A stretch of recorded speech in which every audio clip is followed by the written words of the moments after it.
Hello दोस्तों, स्वागत है आप सभी का जीएस वे के ऑफिशियल यूट्यूब चैनल पे। तो दोस्तों, आज हम इस वीडियो में डिस्कस करने वाले हैं जीके जीएस के प्रैक्टिस सेट 5 जो आपके एसएससी एमटीएस एग्जामिनेशन के लिए काफ़ी उपयोगी होने वाली है। चलिए वीडियो को शुरू करते हैं। इससे पहले आप लोग वीडियो को लाइक कर दीजिए, शेयर कर दीजिएगा, चैनल पर नए होंगे चैनल को सब्सक्राइब कर लीजिएगा और बेल आइकन को जरूर प्रेस करिएगा। तो आज का आपका पहला प्रश्न है कि बाराबती किला डॉट शहर में स्थित है। तो बाराबती किला किस शहर में स्थित है? ऑप्शन है मदुरै, गुवाहाटी, कटक या फिर Raipur.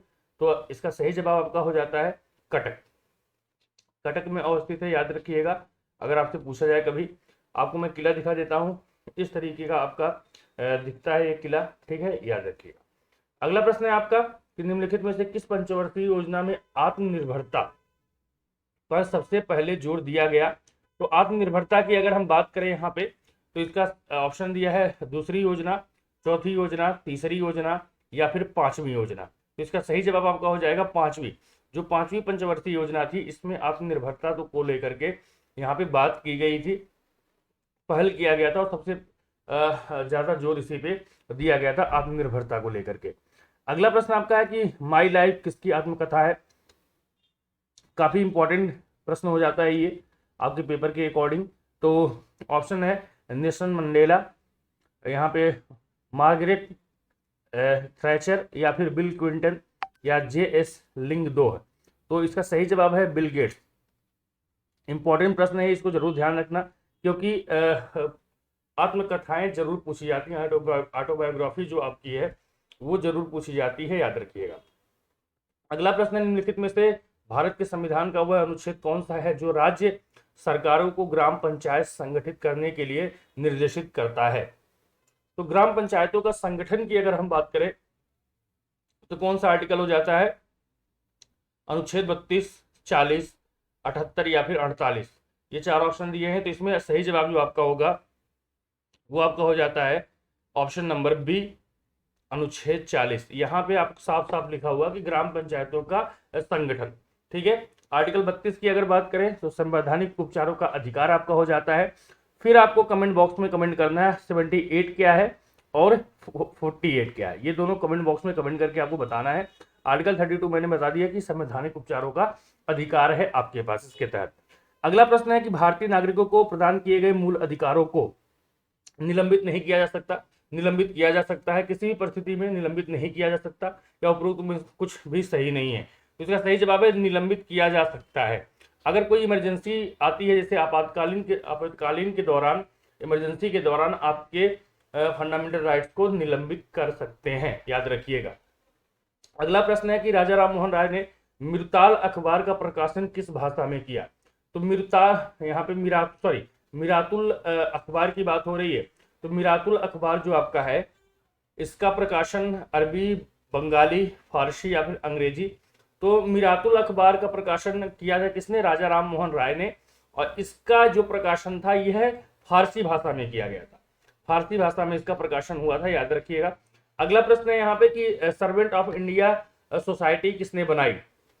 Servant of India society दादा भाई नौरोजी ने, बीजी तिलक ने, गोपाल कृष्ण गोखले ने या स्वामी दयानंद सरस्वती ने? तो यह प्रश्न बहुत इंपॉर्टेंट है, क्योंकि प्रीवियस ईयर का प्रश्न है और पूछा भी जा सकता है। तो यहाँ पे हम बात करें Gopal Krishna Gokhale, Gopal Krishna Gokhale is the right answer. इन्होंने ही सर्वेंट ऑफ इंडिया सोसाइटी की स्थापना किया था, याद रखिएगा। चलिए अगला प्रश्न है कि कुशासन के आधार पर राज्य अपहरण की नीति किसके द्वारा अपनाई गई? यहाँ पे डॉक्ट्रिन ऑफ लैप्स की बात हो रही है यहाँ पे। तो ये तो आप सभी को पता है कि लॉर्ड डलहौजी के माध्यम से, जिसको हड़प की नीति हम कहते हैं, ठीक है, क्या बोलते हैं? हड़प, हड़प की नीति कहा जाता है, इंग्लिश में इसको डॉक्ट्रिन ऑफ लैप्स कहते हैं। तो किसने लागू किया था? डलहौजी ने। और कुशासन के आधार पर अगर बात किया जाए तो अवध को शामिल भी कर लिया। चलिए अगला प्रश्न है कि संघीय व्यवस्था में किस संस्था को संविधान का संतुलन चक्र माना जाता है? कृषि, विधायिका, कार्यपालिका या न्यायपालिका? तो इसका सही जवाब हो जाएगा आपका न्यायपालिका। संघीय व्यवस्था अगर हम बात करें, उसमें संतुलन की बात कर रहा है ना, तो संतुलन कौन बनाए रखता है? इसका अर्थ ये था कि मान लो अगर आप लोग कोई भी गलत काम होता है, चाहे वो सरकार के माध्यम से या फिर संसद के माध्यम से या किसी व्यक्ति के माध्यम से, तो वहां पे अगर कोई कुछ गलत हुआ तो उसको सही करने का काम किसका है, न्यायपालिका का है। तो सारा कुछ वहां पे न्यायपालिका के अंतर्गत यहाँ पे बात हो रही है। ठीक है, चलिए अगला प्रश्न आपका कह रहा है सूरत किस नदी के तट पर स्थित है। सूरत की बात हो रही है, याद रखिएगा सूरत ये आपका गुजरात में पड़ता है। तो ये किस नदी के तट पे स्थित है, तापी, कावेरी, नर्मदा या सोन। तो यह तापी नदी के तट पे है, याद रखिएगा। यहाँ पे देख सकते हैं अगला प्रश्न आपका कि भारत के किस राज्य में सबसे अधिक सोने की खान है। तो गोल्ड माइंस की बात हो रही है यहाँ पे कि गोल्ड माइंस आपकी सबसे ज्यादा कहां पे है, महाराष्ट्र, पंजाब, गुजरात या फिर कर्नाटक। तो ऑप्शन नंबर यहाँ पे डी हो जाता है, याद रख कहां पे है बेटा, कर्नाटक में है, याद रखना। सबसे ज्यादा गोल्ड माइंस जो आपकी हैं वो कर्नाटक में पाई जाती हैं। ठीक है, और सबसे अधिक सोना उत्पादन करने वाला अगर देश पूछे, ठीक है, अगर देश पूछता है तो वह हो जाएगा अमेरिका। ठीक है, अमेरिका, याद रखना ये भी। अगला प्रश्न आपका ऑपरेशन फ्लड का संबंध निम्न में से किससे है। बाढ़ नियंत्रण से, गेहूं उत्पादन से, दुग्ध उत्पादन से या फिर इनमें से कोई नहीं। तो इसका सही जवाब हो जाएगा आपका दुग्ध उत्पादन से। ठीक है, चलिए अगला, हिमालय की सबसे ऊंची चोटी पर पहुंचने वाली प्रथम भारतीय महिला कौन थी। तो ऑप्शन है शेरपा तेनजिंग या जिंके तबेई या फिर बछेंद्री पाल, संतोष यादव। इसका सही जवाब है बछेंद्री पाल। मैं आपको इनका फोटो दिखाता हूं, ये हैं, ध्यान से आप लोग देख सकते हैं। यहाँ पे इनको राष्ट्रपति के द्वारा पुरस्कार भी दिया जा रहा है, सम्मान दिया जा रहा है। ठीक है, चलिए अगला है विश्व का सबसे बड़ा पशु मेला जो 1 माह तक चलता है, कहाँ आयोजित होता है। बालेश्वर, नौचंदी, सोनपुर या पुष्कर। तो सबसे बड़ा मेला, जो सबसे बड़ा मेला है और 1 महीने तक चलता है, वो आपका अगर हम बात करें यहाँ पे तो सोनपुर। ठीक है, सोनपुर हो जाएगा, याद रखना। अगला प्रश्न है भारतीय अर्थव्यवस्था में पशुपालन और मत्स्य पालन का संबंध। तो पशुपालन और मत्स्य पालन का संबंध किससे है, प्राथमिक, तृतीय क्षेत्र, प्राथमिक क्षेत्र, द्वितीय क्षेत्र या फिर इनमें से कोई नहीं। तो पशुपालन और मत्स्य पालन जो आपके आते हैं ये प्राथमिक क्षेत्र में आते हैं, याद रखिएगा। ठीक है, तो प्राथमिक क्षेत्र किसको कहते हैं मैं आपको बता देता हूं। प्राथमिक क्षेत्र वो होते हैं जो सीधे इन्वायरमेंट से जुड़े होते हैं। ठीक है, सीधा उनका आधार किससे होता है, नेचर से। ठीक है, सीधा उनका अगर आधार किससे होता है, नेचर से होता है, उसी को हम प्राथमिक उत्पादन और यहाँ पे प्राथमिक क्षेत्र कहते हैं। अगर द्वितीय क्षेत्र की बात करें, द्वितीय क्षेत्र वो होता है जो प्राथमिक उत्पादन को, ठीक है, अपने रॉ मटेरियल के रूप में यूज करता है, उसी को हम क्या बोलते हैं, द्वितीय क्षेत्र कहा जाता है। ठीक है, और ठीक है, चलिए आगे बढ़ते हैं। अगला प्रश्न आपका हो जाता है क्षुद्र ग्रह किन ग्रहों के बीच पाए जाते हैं। क्षुद्र ग्रह की अगर हम बात करें, जिसको एस्टेरॉइड कहते हैं, एस्टेरॉइड्स बोला जाता है, क्षुद्र ग्रह कहते हैं उनको। तो मंगल और शुक्र, बृहस्पति और शनि, मंगल और बृहस्पति और शनि और वरुण।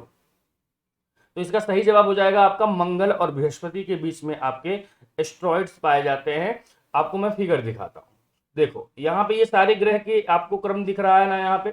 तो यहाँ देखो मार्स आपका है, ये आपका मंगल है, और यहाँ पे देखिए आप ये बड़ा सा जुपिटर है, आपका बृहस्पति है। ठीक है, इन्हीं के बीच में आपको यहाँ पे देखिए डॉटेड लाइंस को छोटे छोटे यहाँ पार्टिकल्स दिख रहे हैं ना, ये क्षुद्र ग्रह यही हैं। तो इन्हीं दोनों के बीच में आपका पाए जाते हैं। तो यहाँ पे मंगल और आपका बृहस्पति हो जाता है राइट आंसर। ठीक है, ध्यान से देख लीजिएगा। अगला प्रश्न है हाई हरोबा, ठीक है, सॉरी लाई हरोबा कहाँ का लोक नृत्य संबंधित है। तो लोक नृत्य कहाँ का है ये लाई हरोबा, तो ये आपका राजस्थान का है, याद रखना। अगला प्रश्न है आपका कि कौन सा रोग मच्छर द्वारा नहीं फैलता। ऑप्शन है मलेरिया, फाइलेरिया, डेंगू ज्वर या रेबीज। तो इसमें आप साफ साफ देख समझ सकें, रेबीज जो है आपका ये कुत्तों के काटने की वजह से होता है, ना कि मच्छर से। अगला प्रश्न है तिरुपति मंदिर किस राज्य में स्थित है। तमिलनाडु, केरल, महाराष्ट्र या फिर आंध्र प्रदेश। इसका सही जवाब आपका आंध्र प्रदेश हो जाता है। आंध्र प्रदेश में आपका तिरुपति मंदिर है, आपको मैं दिखाता हूँ, ये आपका तिरुपति मंदिर है, याद रखिएगा। चलिए अगला प्रश्न है किस मंत्रालय ने स्वदेश दर्शन योजना 2.0 शुरू की है या 2.0 शुरू किया है। पर्यटन मंत्रालय, वित्त मंत्रालय, गृह मंत्रालय या संस्कृति मंत्रालय। तो ये शुरुआत किया है पर्यटन मंत्रालय ने, क्या है, स्वदेश दर्शन योजना। ठीक है, चलिए अगला प्रश्न है प्रकाश इनमें से किस माध्यम से सबसे तेज गति से यात्रा करता है। तो आप सभी बचपन से पढ़ रहे होंगे, प्रकाश जो आपका है वो निर्वात में सबसे तेज गति करता है, तो ऑप्शन नंबर यहाँ पे सी हो जाएगा। अगला है चौरी चौरा की हिंसक घटना के कारण निम्नलिखित में से कौन सा आंदोलन स्थगित कर दिया गया था? खिलाफत आंदोलन, भारत छोड़ो आंदोलन, असहयोग आंदोलन या फिर स्वराज आंदोलन? तो इसमें असहयोग आंदोलन हो जाएगा आपका। असहयोग आंदोलन के दौरान ही चौरी चौरा वाला कांड हो जाएगा और गांधी जी इसको असहयोग आंदोलन को फिर वापस ले लेंगे, क्योंकि उन्होंने कहा था कि हिंसा नहीं होनी है, और इसमें हिंसा हो जाता है। एक पुलिस चौकी को चौरी चौरा में, जो गोरखपुर डिस्ट्रिक्ट में पड़ता है, वहां पे आग लगा दी जाती है कुछ किसानों के माध्यम से। चलिए आगे, अगला है निम्नलिखित में से कौन सी एक ठंडी महासागरीय धारा है? गल्फ स्ट्रीम, अगुलहाश धारा, लेब्राडोर धारा या फिर अलास्का धारा? तो इसमें जो ठंडी पूछा कि ठंडी महासागरीय धारा है, तो वो लेब्राडोर है। लेब्राडोर ठंडी है और सभी के सभी यहाँ पे गर्म जल धाराएं हैं। देखिए यहाँ पे ये आपके लेब्राडोर करंट है, यहाँ पे देख सकते हैं ध्यान से यहाँ पे कि यहाँ पे लेब्राडोर धारा यही आपका है, और यहाँ पे नॉर्थ अटलांटिक ये ओशियन है, ये आपका नॉर्थ अटलांटिक ओशियन है ये, ठीक है, याद रखना। चलिए आगे बढ़ते हैं। अगला है कि रविन्द्रनाथ टैगोर ने अपनी नाइटहुड की उपाधि के विरोध में छोड़ दिया।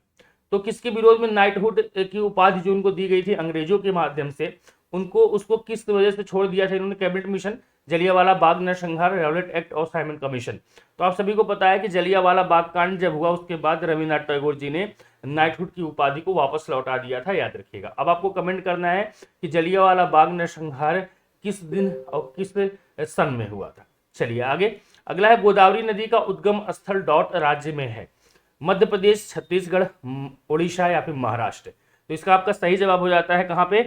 महाराष्ट्र में। मैं आपको गोदावरी नदी दिखा देता हूँ, यहाँ पे यहाँ से निकलती है गोदावरी नदी, ये पूरा महाराष्ट्र का एरिया है और यहाँ पे आकर के गिर जाती है, ठीक है। चलिए तो उम्मीद करते हैं आप सभी को वीडियो जरूर पसंद आई होगी। फिर मुलाकात होगी आप सभी से नए वीडियो में, तब तक के लिए दोस्तों नमस्कार। बस आप सभी से यही उम्मीद रहती है कि आप लोग लाइक जरूर करेंगे, वीडियो को शेयर जरूर कर दीजिएगा अपने दोस्तों को, और साथ ही साथ अगर चैनल में नए आ रहे होंगे चैनल को सब्सक्राइब कर लीजिएगा, बेल आइकन को प्रेस कर लीजिएगा, जिससे आप सभी को नोटिफिकेशन मिल पाए। तो आज की वीडियो में इतना ही। Thank you so much, bye bye, take care.